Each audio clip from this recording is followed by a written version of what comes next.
Grill থেকে হাত বাড়িয়ে বেল বাজালাম, কোনো সাড়া শব্দ নেই। আবারও বেল বাজাতে সাড়া পেলাম, আসছি। উঠোনের কল খোলা বেশ বুঝতে পারছি, ঝাঁটার আওয়াজ শুনতে পাচ্ছি। এক মাঝবয়সী মহিলা সদর খুলে আমায় আপাদ মস্তক নিরীক্ষণ করে নিল। তারপর বলল, কই আপনারে আগে তো কখনো দেখিনি, দাঁড়ান বৌদিদের ডাকি। আমি বললাম, সেই ভালো।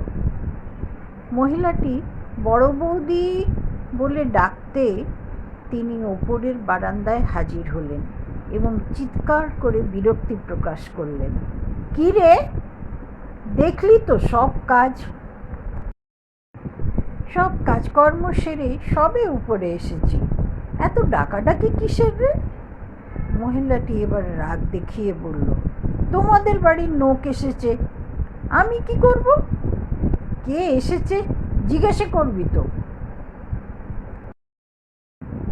আমি তো সদর খুলে দেখলাম, চিনতে পারিনি, তোমাদের লোক, তোমরা দেখো। এবার বারান্দা থেকেই আমার দিকে প্রশ্ন ছুড়ে দেওয়া হলো, আপনি কে, কোথা থেকে এসেছেন? আমি অঞ্জনা রায়, শ্যামবাজার থেকে এসেছি মানিকদার সঙ্গে দেখা করতে। কিছু মনে করবেন না, অবেলায় এসে পড়েছি। এবার বারান্দা থেকেই আমায় বলা হলো, দাঁড়ান দেখি